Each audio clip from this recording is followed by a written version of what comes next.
Muito bem-vindos às entrevistas Cruzoé. Hoje nós vamos receber aqui o prefeito de São Paulo, Ricardo Nunes. Ricardo Nunes disputou as eleições em 2019 como vice de Bruno Covas. Com a morte de Bruno Covas, ele assumiu a prefeitura e agora está no meio do mandato, caminhando para ele mesmo tentar a reeleição nas eleições de 2024. Então a gente convidou o prefeito, que aceitou nosso convite e está aqui para conversar sobre esse momento político e também sobre aquilo que tem feito aqui na cidade de São Paulo. Tudo bem, prefeito? Tudo bem, alegria poder estar aqui na Cruzoé, poder falar um pouquinho da cidade, poder falar um pouquinho do nosso cenário, compartilhar nossas experiências. Muito obrigado pela oportunidade. Tudo bem.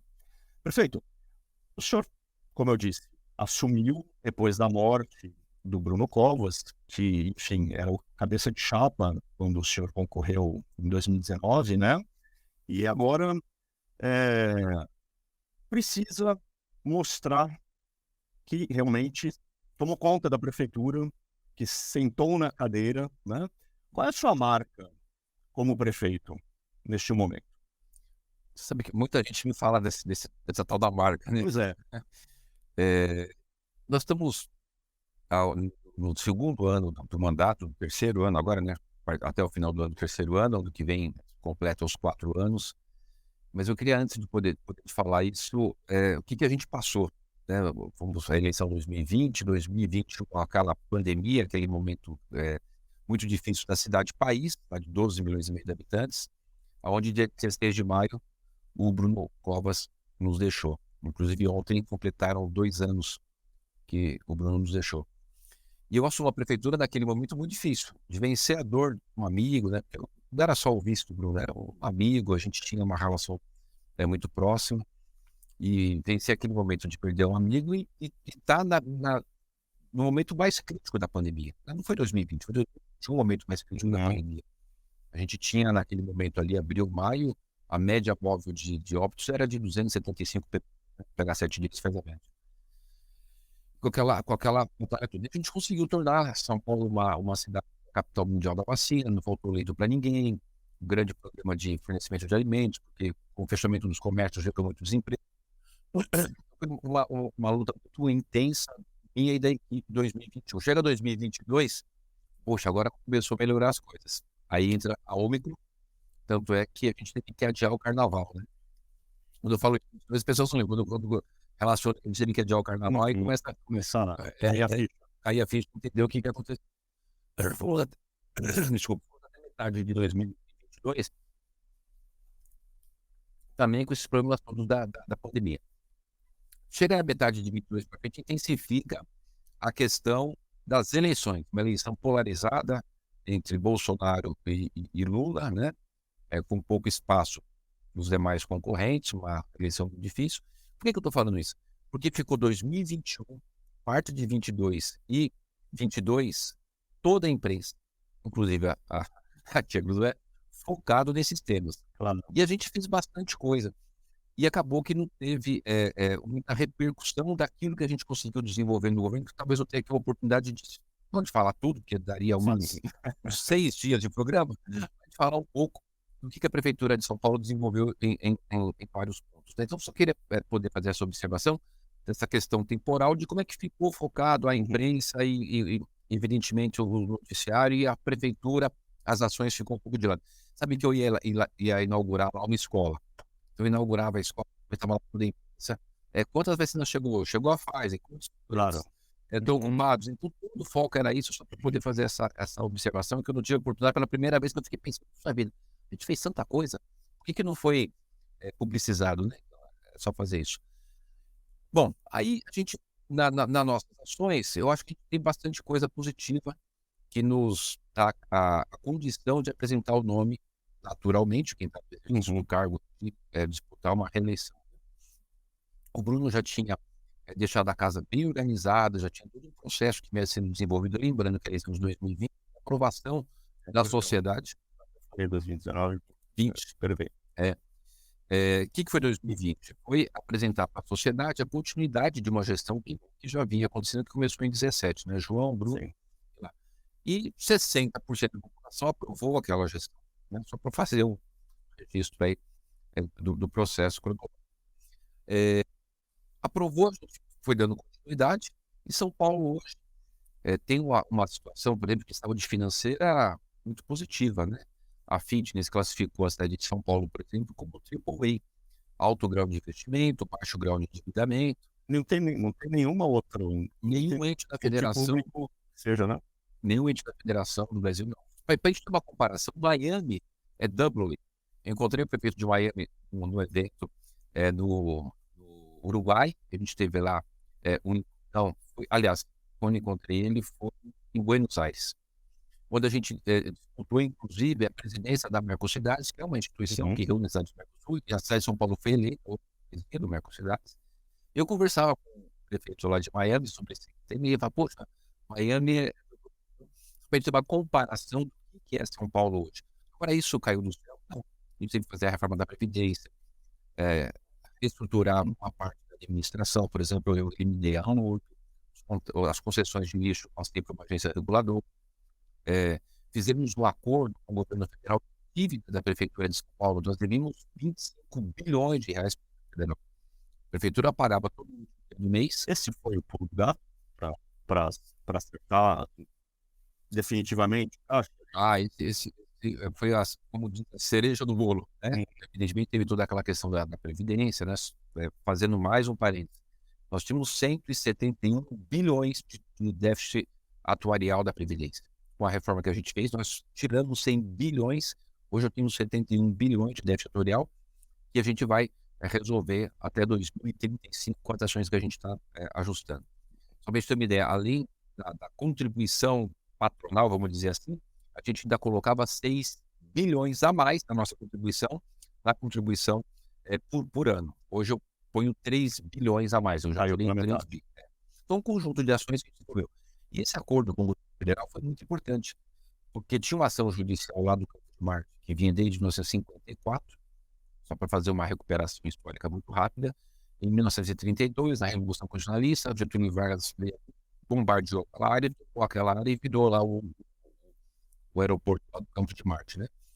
Em 54, a Prefeitura de São Paulo entrou com uma ação requerendo aquela área de volta, estava lá décadas. Eu cheguei para o presidente, presidente, tem essa ação judicial há décadas, não sai do lugar, é uma das ações mais antigas aí do judiciário, e tem uma dívida da cidade que a gente paga todo mês 280 milhões. 280 milhões todo mês de dívida do governo federal. A gente poderia fazer um encontro de contas, pega a ação judicial, pega isso, faz um encontro de contas. E assim procedemos, evidentemente, com todo o rito, né? O Bruno Bianco era o advogado-geral da União, a Marina Magro, a procuradora-geral, e constituíram o comitê técnico das questões legais, jurídicas, econômicas.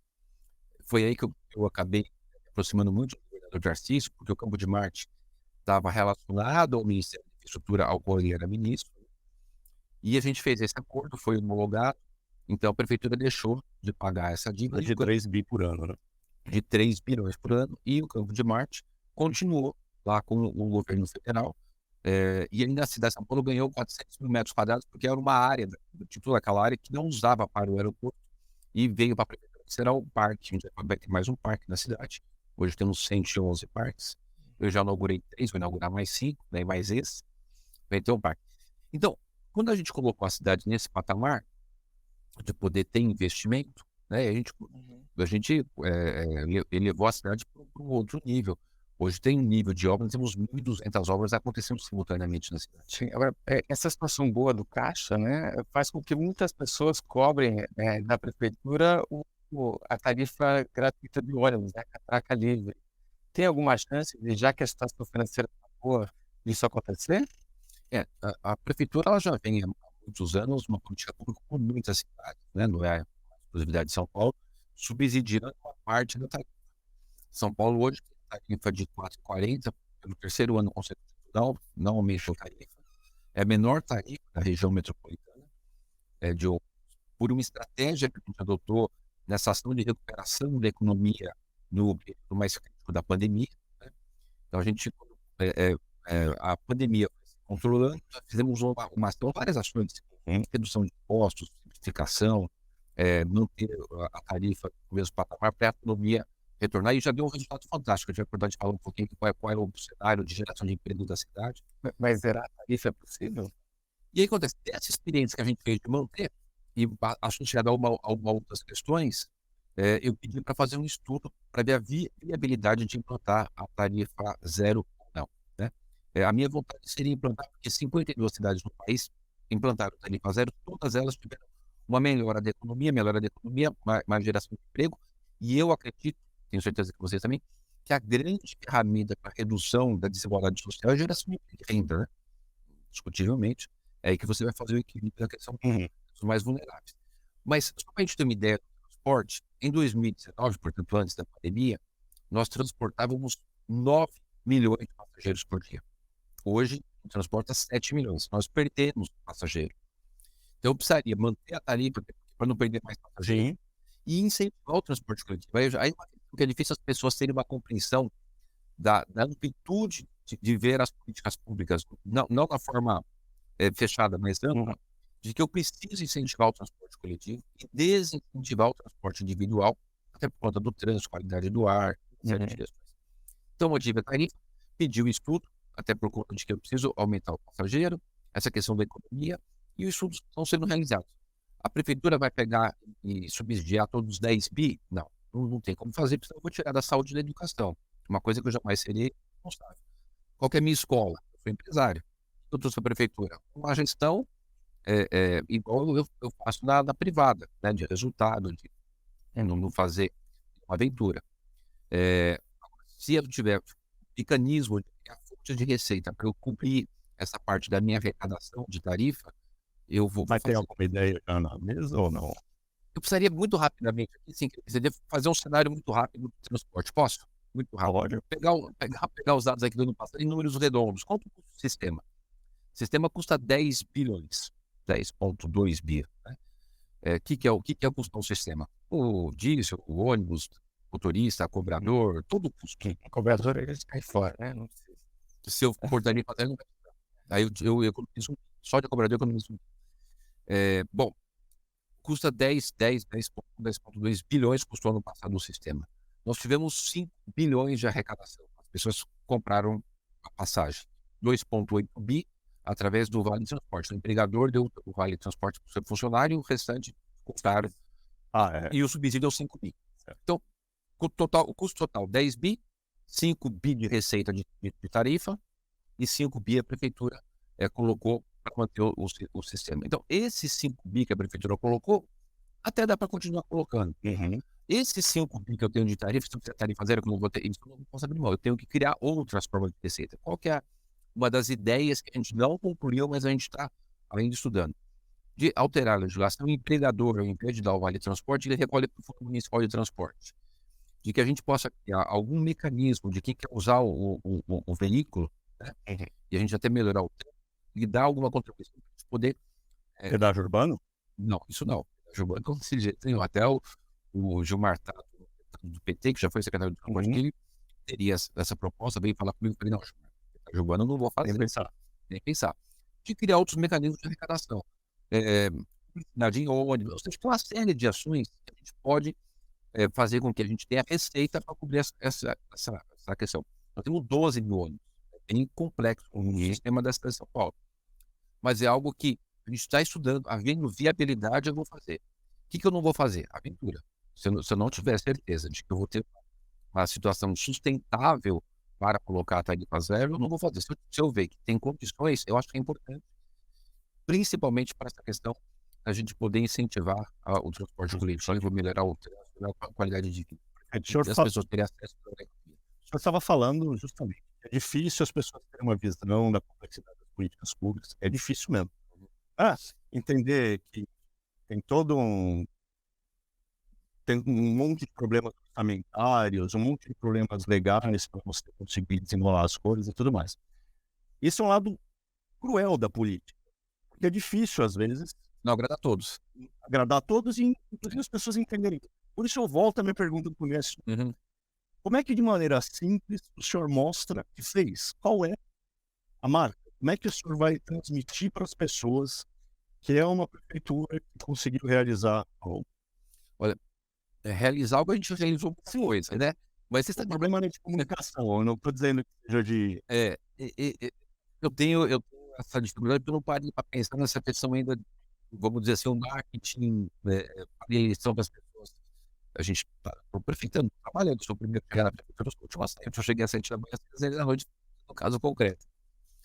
E estamos fazendo muita entrega. Agora, eu queria poder compartilhar aí a oportunidade que eu tiver para falar o que eu quero falar. Isso aqui é um país. Portugal tem 10 milhões de habitantes, tá? A cidade tem 12 milhões e meio. Não dá para ter um prefeito de uma tecla só. Não dá para ter um prefeito que vai só apertar a saúde, que vai só cuidar da habitação. Tem que cuidar da política pública macro. Isso é uma cidade-país. Então, eu queria poder levar isso para as pessoas, para não ficarem nessa coisa de uma marca. Se eu falar de recap, eu já recapeei, completei agora 5,8 milhões de metros quadrados de rua recapeada. O que significa isso? É sair da cidade de São Paulo e ir até o Uruguai, né? Então, olha, e até o Uruguai, é o que a gente recapeou. E eu tô com 72 frentes todos os dias, das 22 às 4 da manhã, recapeando a cidade. E vou fazer isso durante todos os dias, de segunda a segunda, de 2023, 24, se Deus permitir, 25, 26, 27, 28. Então, o recap pode ter uma grande marca. A questão da habitação, estou fazendo um programa habitacional da história da cidade, né? Se eu tiver problema de poder falar dos dados aqui da habitação, fiz a maior ampliação de equipamentos de saúde da cidade. Então, tem muita coisa. Agora, o que o eleitor quer escutar? Acho que a hora que chegar lá na frente, na eleição, a gente vai tentar. É uma coisa mais estratégia de eleição, né? Agora, prefeito, no país Brasil, o presidente Lula, ele é super avesso às privatizações, né? No país São Paulo, como é que está aí? Porque a prefeitura tem várias experiências já, né, com concessão. Já tem um resultado disso? No país São Paulo, temos referência em concessões e PPPs. Nós temos 31 contratos de concessão PPP assinado. Começou em 2017. Por exemplo, criou-se o Fundo Municipal de Desestatização. Tudo que é proveniente da desestatização vai para esse fundo. Nós temos hoje 1,8 bilhões proveniente de outorga fixa ou outorga variável, né? O que é outorga fixa? Você faz, por exemplo, concessão do mercado municipal. Quem pegou aquele mercado para administrar pagou 102 milhões e depois tem um percentual da receita dele por mês que é outorga variável. Então, 1,8 bilhões está no caixa só proveniente das privatizações e concessões. Qual que é hoje, na data de hoje, a economia com concessões e PPPs? 12 bilhões. Para poder entenderem. O que é isso? É outorga fixa, variável e aquilo que a prefeitura deixou de gastar. Então, um caso concreto que todo mundo vai poder entender. Parque do Ibirapuera. Foi feita a concessão. A prefeitura gastava 23 milhões por ano com limpeza, segurança. Fez a concessão, recebeu a outorga, a gente recebeu a outorga variável, está administrado pelo privado, a prefeitura não gasta mais os 23 milhões, porque é o privado que gasta, continua público. Eu estou dando o exemplo do Parque Ibirapuera, que é um ícone da cidade, e saiu agora a pesquisa dos usuários, avaliando muito positivamente o parque, as estruturas, o atendimento. Então, olha que caso concreto, né? Fica fácil das pessoas compreenderem, porque é um parque aberto, está lá, todo mundo usa, do quanto é importante fazer as concessões de PPPs. Eles vão investir R$1 bilhão na infraestrutura do ANB. A gente vai ter uma grande arena que a cidade de São Paulo precisa. A gente tem muita margem ainda para crescer na área de turismo, de eventos, né? E que mensagem o senhor teria para o presidente Lula, então, sobre as privatizações? Que a gente precisa olhar de uma forma avançada, para frente, né? Nós precisamos ser atualizados, que a gente precisa pegar o exemplo da cidade de São Paulo e implantar no país, que a gente tem que ter o Estado do tamanho necessário, não inchar a máquina, e ter eficiência. Acho que a grande mensagem que eu daria ao presidente Lula com relação a essa questão de privatização, de concessões de PPP, é a busca da eficiência. A cidade de São Paulo é o grande exemplo. Está aí o resultado, da eficiência nesse modelo. Muito de uma boa regra, né, da privatização, de uma boa fiscalização. Esses são papéis que a prefeitura tem que, ou o poder público, né, tem que. Fundamental. Não, né? O que a prefeitura fez? Criou a ASP, que é uma agência reguladora, portanto, a agência ela tem mais poderes de fiscalização, mecanismos de fiscalização. A nossa Controladoria Geral do que é um órgão independente, que faz um trabalho fantástico de acompanhamento de processos e de auditoria, né? Muito junto com a agência para poder fiscalizar os casos. Eu acabei de fazer agora a concessão do serviço de cemitério, 600 milhões em concessão. A gente tinha 10 agências arrebentada, suja, cadeiras velhas, atendimento ruim. Hoje tem 23 agências, as cadeiras igual daqui do Cruzoé. Com um ambiente bacana para fazer segmento. Lógico, fazem 2 meses, ainda tem ação, ainda tem cemitério que vai ser reformado, ainda tem agência. Mas o que já melhorou, e um detalhe, ó, a gente fez a concessão do serviço funerário, e uma das regras do contrato é de que o preço continue mesmo. A tabela é de 2019, que ela mantém o mesmo preço da tabela para o serviço, né, dos pacotes, e ainda com 25% de desconto para os enterros sociais. Então é possível você fazer PPP, ações, que o serviço público continue sendo bem realizado, com preço justo e melhora da qualidade. Prefeito, tem um problemão em São Paulo nesse momento, que é segurança, principalmente no centro da cidade. Eu estava vindo pra cá, agora eu estava ouvindo rádio, né? E tô pressionando, vamos ter eventos culturais pela cidade toda, mas todo mundo estava com medo, 100%, uma sensação de insegurança enorme, roubo de celular o tempo todo. Segurança, tudo bem, não é um problema só da prefeitura, é um problema do Estado, tá? Ok. Mas como é que o país São Paulo, cidade, consegue conversar com o país São Paulo, Estado, para resolver, para tirar esse medo que as pessoas têm hoje de ir para a rua, principalmente no centro histórico, que é um lugar bonito, que é né, tem um monte de equipamentos importantes, bacanas para as pessoas usarem. Só que elas estão com medo mesmo de ir lá. Compreendo. Ontem, dia 16 de maio, completou 2 anos da morte do Bruno. E teve uma missa na Catedral da Sé, que foi feito em memória de 2 anos. E durante a missa, estava lotada. Ao final ali da pregação do padre, chama-se Padre Baronto, o pároco que cuida ali da Catedral da Sé, ele falou: quero aproveitar aqui e fazer um agradecimento público ao prefeito Ricardo Nunes, que você devolveu a Praça da Sé para as pessoas. Então, quem tinha a Praça da Sé há 15 dias atrás era uma, hoje é outra.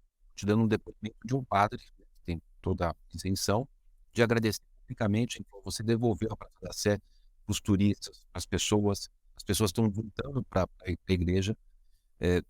Vamos falar de um caso concreto. Os índices agora de criminalidade, eles reduziram realmente. O primeiro trimestre foi muito ruim, já havia aumentado bastante. Agora, já os últimos dados da Secretaria de Segurança Pública diminuíram, e tem as ações efetivas que a Prefeitura de São Paulo está fazendo com o Estado. Eu tenho falado constantemente com o governador Tarcísio, existe uma predisposição, uma determinação, um compromisso, meu e do Tarcísio, de tornar o centro da cidade de São Paulo melhor do que já é, né? E tem ações concretas sendo feitas. A gente aumentou muito a questão do policiamento. Operação delegada, o governo que a Prefeitura tem com a Polícia Militar, que a Prefeitura paga o militar para trabalhar na hora de folga. Meu contrato era de 1.200 policiais. Eu dobrei para 2.400 policiais e aumentei o valor da remuneração. Hoje eu tenho na Guarda Civil Metropolitana, que presta um trabalho essencial, importantíssimo para a cidade. Eu tenho 5.850 GCMs. Eu fiz o concurso, estou com 1.000 na academia. Em junho agora, 1.000 vai para a rua, já vai estar terminado a academia, entra mais 500, que esse ano ainda entra para a rua. Então, eu tenho 5.850 e vou colocar mais 1.500 GCM esse ano. Estamos trocando todo o armamento, tirando aqueles 22 do GCM, colocando o Grok, troquei viaturas. Mês passado eu dei 271 veículos novinhos, acrescentei 116 motos para o patrulhamento do centro. Então, aumento do efetivo. A Polícia Militar precisa também trabalhando, GCM dando a sua contribuição. E uma coisa que precisa ajudar muito, eu estou há meses, agora acho que eu consegui, é colocar o Smart Sampa. O que é o Smart Sampa? É o uso da tecnologia, da inteligência artificial no sistema de monitoramento da cidade. Vamos colocar 20.000 câmeras na cidade. Serão investidos 90 milhões. Então, reconhecimento facial, vai ter reconhecimento facial, vai ter. Eu fui visitar a central de monitoramento de Buenos Aires, conversei com o prefeito lá de Aparecida, ele me contou dele, me emprestou o que ele fez e a tecnologia que ele usou. Fui visitar Lisboa, fui visitar Nova York. Não é muito inclusivo, não?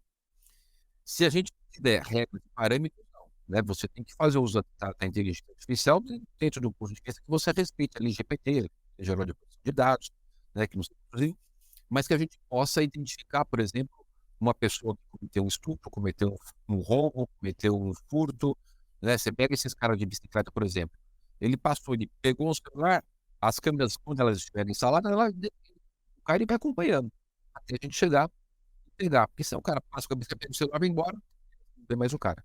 Todo mundo diz que eles sabem para onde vão esses celulares. Tem Sim. um prédio, uma rua, tem lugares que já foram detectados como ponto para onde todo celular roubado ali do centro vai, para ser desbloqueado, sei lá, o que eles fazem com os celulares lá.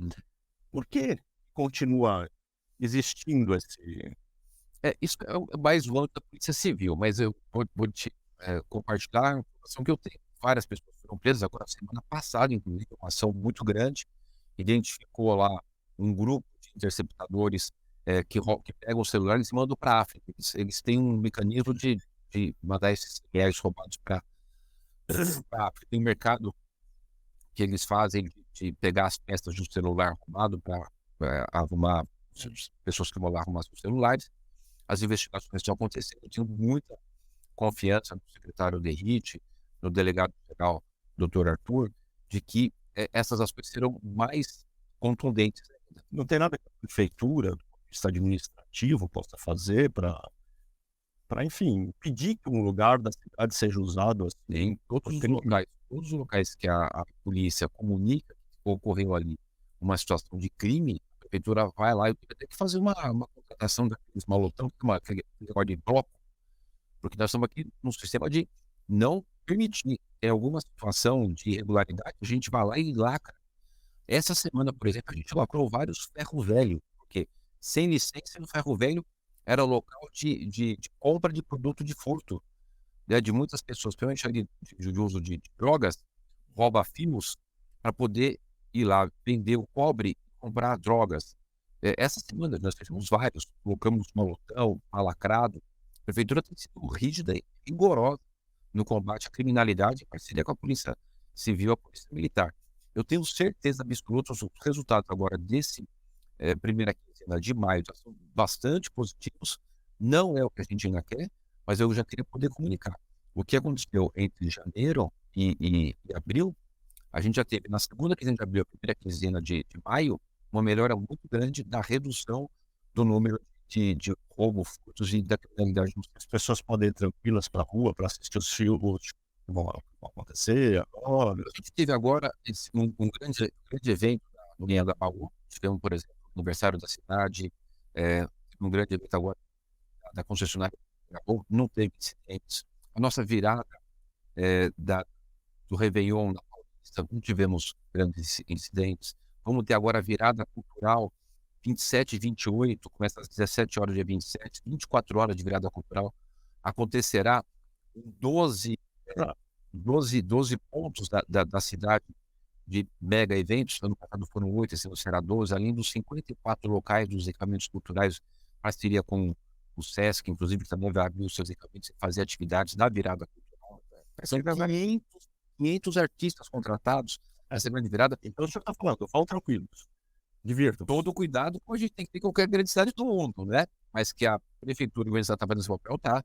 E os casos que a gente acompanhou muito de perto, a gente corrigiu. Você sabe, o último grande problema que a gente teve foi na virada cultural do Vale do Anhangabaú do ano passado. Teve o primeiro dia do Anhangabaú que teve várias situações de furtos. Chamamos a polícia militar porque eles não estavam querendo fazer a presença interna, só nos arredores. Corrigiu, no dia seguinte já não teve mais casos. Então, a gente foi fazendo as adequações. A parceria da prefeitura com a Polícia Militar e Civil tem sido fundamental o apoio da nossa gestão. Prefeito, agora, uma outra coisa que também inibe as pessoas de ir para o centro, além da criminalidade, é a questão dos moradores de rua. Aumentou muito na pandemia. E eu lembro que um dos problemas para tirar essas pessoas de lá era em relação à remoção de barracas, né? Que já teve problemas até para, acho que era o Guilherme Boulos, o padre Júlio Lancelotti, que queriam deixar. Eles querem que as pessoas fiquem na barraca lá sem água, sem banheiro, sem privada, sem chuveiro, que eles fiquem lá. Então, como é que tá isso? Porque ainda tem muita gente na rua. Mas diminuiu já bastante, né? Hoje é bem perceptível na cidade. essa é uma questão que evidentemente abala todos nós, porque para uma pessoa ir para a rua, ela está numa situação de vulnerabilidade muito alta, então é aquela pessoa que precisa de maior cuidado e maior carinho. O poder público compete o quê? Lhe dar as condições de acolhimento. Não é que a gente vai chegar lá e sai daqui, né? Não. Primeiro, existe uma abordagem. Para a gente ter uma ideia, nós, além de termos 1.000 agentes de abordagem no SENS, que é o nosso Serviço Especial de Acolhimento e Assistência Social, que são aquelas pessoas que ficam já aqui no verde, nós criamos mais um serviço chamado Ampara, que são 57 profissionais, inclusive 20% deles pessoas que foram de rua, 10% LGBT, enfim, constitui um grupo de trabalho mais especializado para fazer abordagem. Eu vou te dar só os dados do Ampara, que a pessoa tem 30 dias, agora tem 33 dias, eu vou te dar os dados de 30 dias. 3.800 pessoas foram abordadas pelo Ampara da Ciência Social. 1.800 pessoas aceitaram o acolhimento. Ou foram para o CAI, Centro de Acolhimento Especial, ou foram para o abrigo, ou foram para a Vila Reencontro, a gente fez as Vilas Reencontro, depois eu falo um pouquinho, se eu puder, e para hotéis.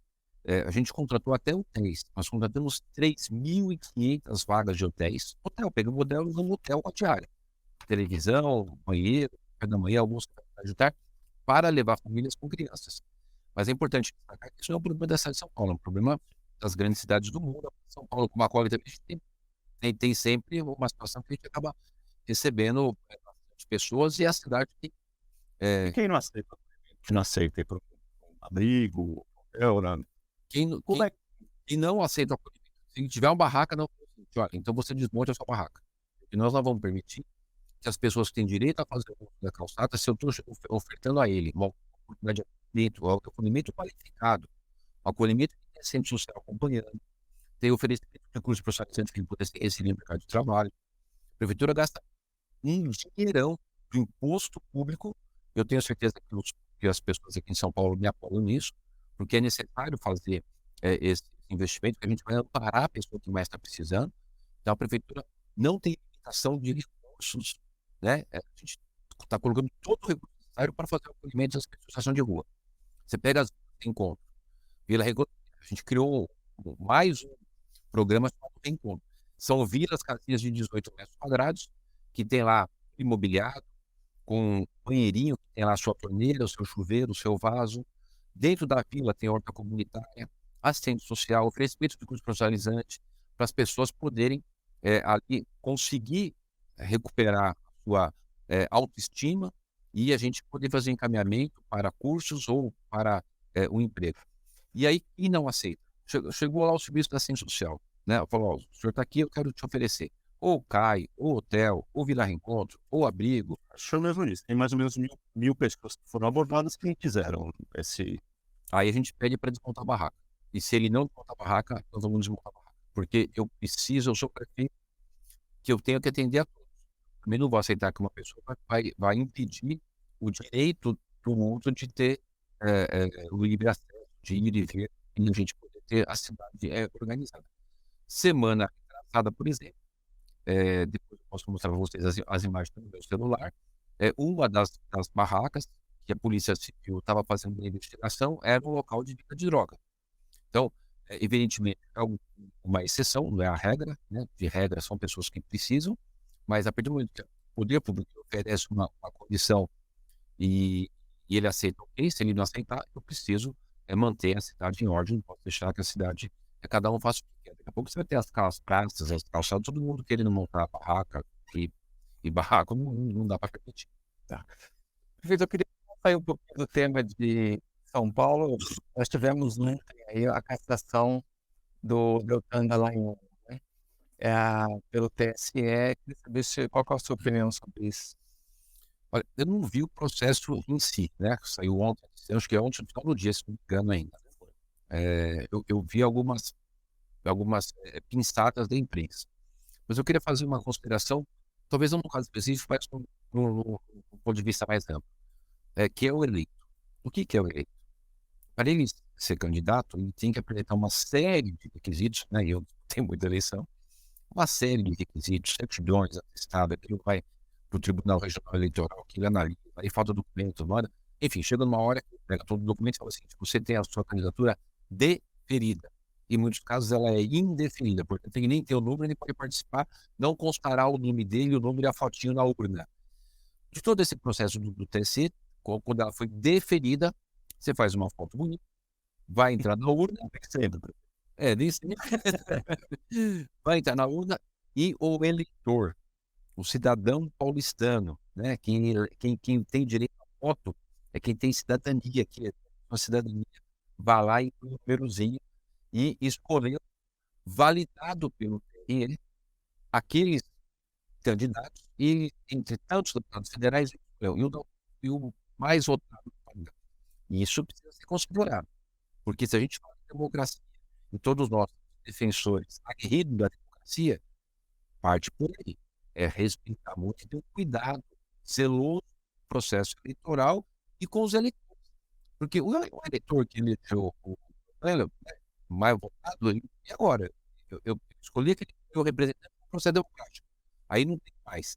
E o que eu observei das coisas que a gente escutou pintado na imprensa é de que tinha uma certidão do Conselho Superior do Ministério Público que ele poderia participar e de que no Tribunal Regional Eleitoral do Paraná ele foi absolvido até porque não existia nenhum, ele não era condenado, ele não tinha nenhuma condenação, Ele não estava passando por um processo. não estava Se existisse um processo, tal que processo administrativo, disciplinar, que eles chamam, ele não poderia concorrer. Não existia um processo de andamento naquele momento contra ele. Então, são informações que a gente precisa tentar ver e fazer, evidentemente, as nossas ponderações com relação. Será que é isso? A pessoa não tem uma condenação que talvez, supostamente poderia ser, né? Mas eu sempre tenho falado muito que assim, a questão do eleito, né? Precisa ter um pouco de cuidado. Agora, os dados concretos do processo, evidentemente, deve ter algo muito contundente, algum notícia muito contundente de algo que talvez a gente desconheça. Para tomar uma decisão, então, porque tirar um mandato é uma coisa bastante séria, né? Fala um pouquinho de política.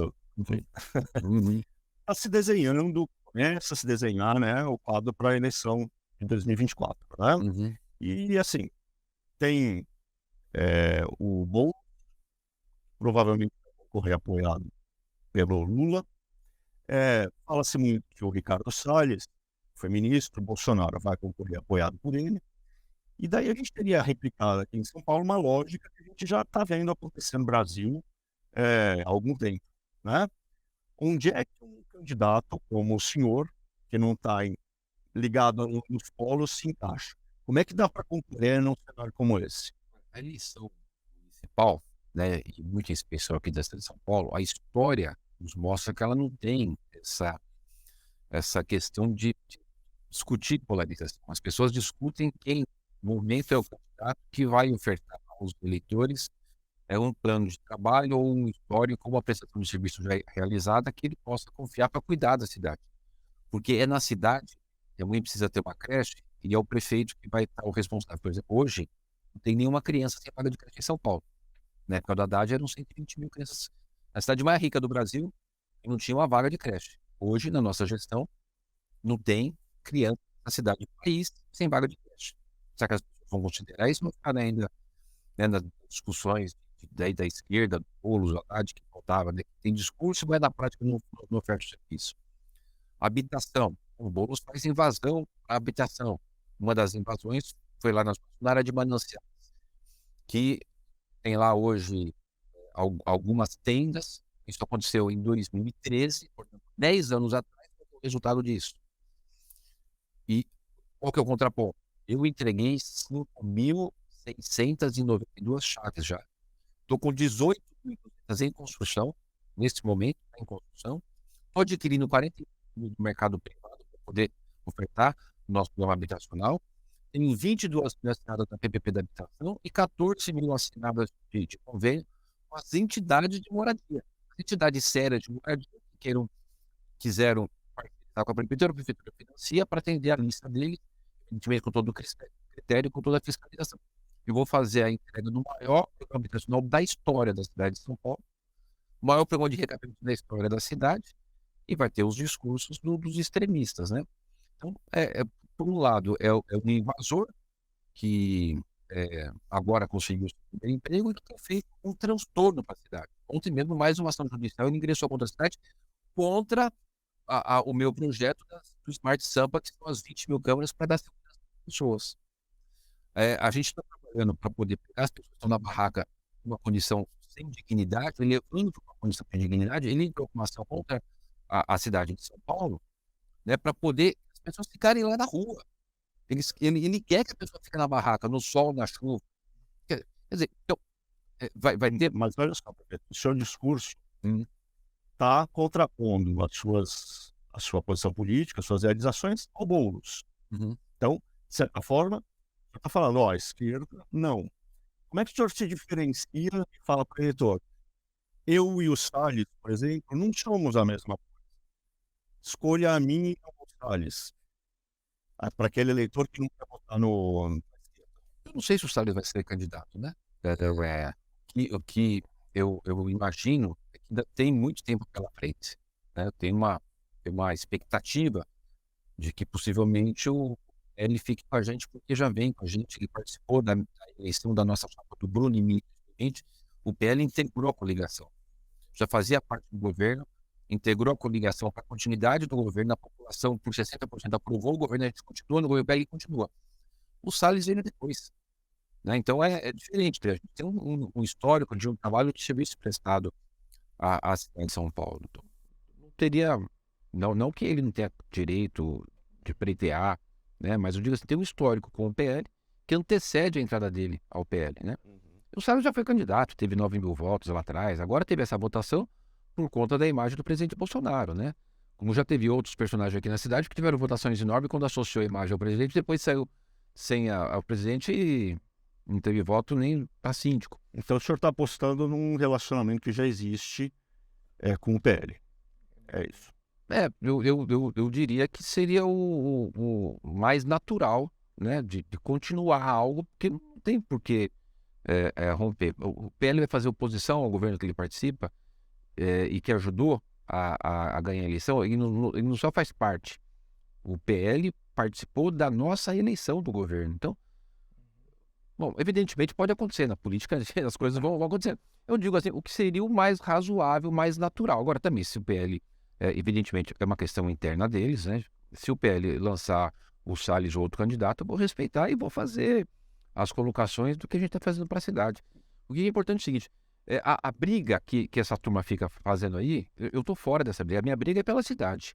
Então eu estou brigando pela cidade, eu briguei lá para acertar a questão da dívida, né? Estou brigando agora na questão do interesse da reforma tributária, eu tenho que brigar pela cidade, né? A gente tem que lutar pela cidade. E as pessoas ficam usando da pseudo-ideologia, porque também elas usam da pseudo-ideologia quando lhes interessa, né? Essa história do Boulos aí de habitação, o que ele fez de habitação? Outro dia foi fazer uma diligência, chamou toda a imprensa nos nossos abrigos, né? Não tem nada de ruim, mas o que ele fez para ajudar? Nada, né? Então, são só críticas. E o eleitor tá escaldado com isso, né? E alguma chance do senhor concorrer à eleição por outro partido que não o MDB? O próprio PL, por exemplo? Eu acho que não. Quando eu tirei o meu título de eleitor, naquela época eu tirava com 18 anos, né? Ainda não tirava com 16. O senhor está com quantos anos? 55. Naquela época, eu tirava com 18. A minha filiação no MDB é no dia que eu tirei meu título com 18 anos. Então eu tenho uma história dentro do MDB, fiz 2 mandatos de vereador, fiz 2 belíssimos mandatos, que eu tenho muito orgulho. E tenho certeza que as pessoas que votaram em mim se orgulham do resultado, que eu presidi uma CPI na Câmara Municipal, que eu trouxe 1,2 bilhões de empresas que fraudaram a Prefeitura de São Paulo, instituições financeiras, né? Fiz parte da CPI do Teatro Municipal, fui o relator, que descobriu toda aquela maracutaia, pediu o indiciamento das pessoas, descobriu aquele maestro John Nash que ganhava 150 mil por mês e ficava 6 meses no Brasil, 6 meses fora do país. Quer dizer, aprovei muitas leis de simplificação para o empreendedor, fiz um trabalho bem legal. E a minha história no MDB, hoje eu sou presidente do Diretório Municipal, né? Então eu comando o partido aqui na cidade, né? Não que eu não me sentisse bem no PL ou outro partido, mas não teria sentido eu sair porque não teria motivo para sair do MDB. Posso fazer uma pergunta que não tem a ver com o MDB, mas com como alguém que está aí dentro da política paulista já há um bom tempo, né? Uhum. Ela passou por uma mudança enorme nos últimos tempos, que foi o esfarelamento do PSDB, né? O que mudou politicamente aqui em São Paulo com essa queda do PSDB? Que espaços se abriram para os outros partidos? É muito diferente do que era 5 anos atrás. Não, as coisas são cíclicas, né? Se você pegar 5 anos atrás, aí o PT esfarelhou, né? Aí hoje tem o presidente. As coisas mudam. Aqui na cidade de São Paulo, o PSDB é a maior bancada, tem 8 vereadores. 8 bons vereadores, né? Inclusive, que são vereadores muito dedicados, que apresentam muitos projetos, discutem muito temas, tem vereadores que atuam em várias áreas.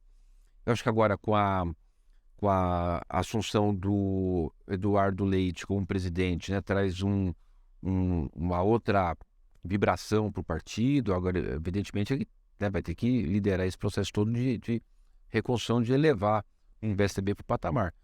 Grandes nomes acabaram saindo, né, do cenário do PSDB, como, por exemplo, o José Serra, que é um grande... Eu tenho uma admiração muito grande pelo trabalho que o José Serra desenvolveu como ministro, como senador. Eu ia lá para o Senado discutir temas de interesse da cidade. É impressionante você sentar com o Serra, o nível de capacidade que ele tem de articulação lá e de conhecimento dos temas, né? O Fernando Henrique Cardoso já está um pouco fora, até por conta da idade, mas vem surgindo outras lideranças aqui no meu partido, né? Aí era Ulisses, agora surgiu o Baleia, tem essa deputada que foi eleita agora, Simone Marqueto, aqui no interior de São Paulo, tem sido uma grande revelação. Enfim, as coisas vão mudando. Simone Tebet pode desempenhar algum papel na eleição de São Paulo ou é longe demais? Saiu uma pesquisa recentemente dizendo que ela piorava a sua pontuação quando o seu nome era associado a ela. Nessa pesquisa que você fala, estava o Boulos em primeiro, vinha em segundo, lá bem depois vinha o Ricardo Salles. Aí quando colocava a associação de números, é que ali eu acho, com todo respeito ao Instituto, né? O Bolsonaro e o fulano, o Lula e o fulano, e a Simone também. A Simone, ela não teve aqui na cidade de São Paulo um grande conhecimento dela, foi atropelada pela polarização no ano passado. O melhor resultado da Simone do Brasil foi aqui, ela fez 11% no Brasil, fez 4% no geral, fez 11% aqui, por conta do trabalho que a gente desenvolveu. Eu fiz campanha para a Simone, né? No primeiro turno. Então, ela não tem uma referência e uma densidade eleitoral aqui na cidade. Queria fazer essa ressalva, até por conta disso, que ela foi atropelada pela polarização, não tinha nem um grande quadro, não teve nem condições de... Mas você não precisa de um padrinho, então, assim. Eu nunca tive padrinho, mas eu fui eleito vereador, construí essa relação com o Bruno e fui escolhido vice, com muito orgulho, vice-prefeito dele. Você pega... O Lula teve padrinho? Não. Teve a trajetória dele. O Bolsonaro teve padrinho? Não. Teve a trajetória dele, né? O Tancredo Neves teve padrinho? Não. Teve a trajetória dele. O José Sarney teve padrinho? Não. Teve a trajetória dele. Então, essa coisa... É até bom que quando você não tem um padrinho, você vê que a pessoa trilhou o seu caminho ali por conta da sua capacidade, né? Não desconsiderando, desmerecendo quem tem o padrinho, né? Mas acho que um destaque maior. Eu vou usar isso. Prefeito, o senhor é religioso, não é isso? O senhor é praticante, é católico? Católico, praticante. Tá. Qual que é o espaço que a religião tem que ter na política? Tem que ter algum espaço? Devem ser coisas que devem ficar separadas? Porque um dos grandes fenômenos recentes, eleitorais, políticos no Brasil é a ascensão dos evangélicos e a maneira como eles entraram com tudo na política, né? Elegeram muita gente, também fazendo muita pressão para que valores religiosos sejam aceitos, se transformem em lei. Qual que é a seu ver, qual é a fronteira que tem que haver entre religião e política? Não tem que ter fronteira nenhuma? Como é que é? A experiência que eu tenho com relação a, por exemplo, no meu caso, né, prefeito de São Paulo, com as instituições religiosas, você pega, por exemplo, a Missão Belém, que é uma instituição da comunidade católica. Eles atendem mais de 1.000 pessoas em situação de rua, sem um centavo da prefeitura. Você pega, por exemplo, a gente tem o Arsenal, que tem 1.100 pessoas em situação de rua que são acolhidas num convênio da Prefeitura com essa entidade, esse Arsenal, que é da comunidade católica. Lá perto da Cracolândia, de Isabel, tem a Cristolândia, que são dos evangélicos dos se não me engano, Batista. Faz um excelente trabalho. A gente tem muitas instituições ligadas à igreja que são grande exemplo de serviços sociais prestados aqui na cidade de São Paulo. Agora, evidentemente, o que é importante a gente ter? Eu, por exemplo, eu governo para todos, né? Tenho que governar para os católicos, para os evangélicos, para os espíritas, para os budistas, né? Isso é importante ter essa concepção que você não vai poder, não pode, não deve governar para setores, né? A partir do momento que você é um governante, tem que governar para todos. Agora, na questão da proporcionalidade, eu queria te dar uma experiência como vereador 8 anos dessa cidade e país, né? É importante você ter as representatividades, porque ali é o reflexo da sociedade e que aquele representante vai poder fazer a representação daquela parcela da sociedade, né? E isso a gente precisa aceitar e ver como positivo por conta dessa coisa da afirmação da democracia, né? Que é muito importante. Agora, tem que impor os limites, né? Você é um Estado laico. Lembrando que Estado laico, as pessoas confundem, né? Que não tem, não. Estado laico é o que respeita todas as religiões, né? Tem gente que, às vezes, está esquecendo de dar uma olhada lá o que é exatamente o tal do Estado laico. Não é que exclui, pelo contrário, é o que respeita todas as religiões. Acho que é natural. Agora, precisa conter excesso. A gente fala de conter excesso na política como um todo, né? Conter excesso, inclusive, em questões das defesas das pautas, tem que respeitar todas as situações, todos a camada da sociedade. Mais uma pergunta, Duda? Essa ideia última, então. O senhor se autodenomina um político conservador, desse que tem essa agenda de costumes, de contra o aborto, contra LGBT? Não. Pelo contrário, eu fui o prefeito que inaugurou, eu fiz o centro de cuidados para as pessoas trans. Médico, até nutricionista, toda a estrutura médica para quem... o pessoal que é trans, eles precisam de um cuidado médico específico, né? Até por conta das questões hormonais e tudo. Eu inaugurei, né? Você pega, por exemplo, um Transcidadania. Você pegar no governo do Haddad, o que é o Transcidadania? É um programa que a gente tem na Direitos Humanos, onde a prefeitura ela paga um valor para que as pessoas trans possam estudar com um dos grandes objetivos que elas não precisam se prostituir, que ela possa estudar e ter uma independência econômica por conta da sua atividade profissional. O Haddad tinha 100 vagas no Transcidadania e pagava R$550. Hoje eu tenho 600 vagas, pago 1.200, né? Então eu tenho, na verdade, a política pública real de atendimento a essa comunidade, né? Então tem uns que tem os discursos, tem outros na prática. Agora, contra o aborto? Sou contra o aborto, né? Evidentemente, aquilo que está previsto na lei, na Constituição, obviamente é a favor, né? Nos casos que Não são previstos. tem demais. Não. Contra drogas, óbvio. Ainda mais eu que vim da periferia, morei no Parque Santo Antônio. Eu sei o que a droga fez na vida de muitos amigos meus que morreram porque entraram para a criminalidade, morreram em enfrentamento com a polícia ou morreram de usar droga. Então a droga é algo muito ruim. Estou falando de alguém que viveu na periferia de São Paulo, né? Agora, não canabidiol, que aí é usado para efeitos medicinais, né? Eu não sou um careta. Eu sou um cara católico praticante, casado com a Regina, pai da Maiara, do Ricardinho e da Isabela, e agora o vovô do Ricardinho Neto, né? O meu filho é Ricardo Nunes Filho, e agora veio, agora recente, o Ricardo Nunes Neto, que vou na missa todo domingo, né? Mas que tem uma visão de mundo ampla de atendimento a todos, sem nenhuma discriminação. Uma pessoa de cabeça muito aberta, focada lá no horizonte na frente, com uma visão ampla de mundo. Ótimo. Muito bem. Muito obrigado, prefeito. Obrigado. Bem, obrigado por ter aceito o nosso convite. Obrigado, eu agradeço. Até a próxima. Um grande abraço. É isso. Até a próxima entrevista da Cruzoé, então.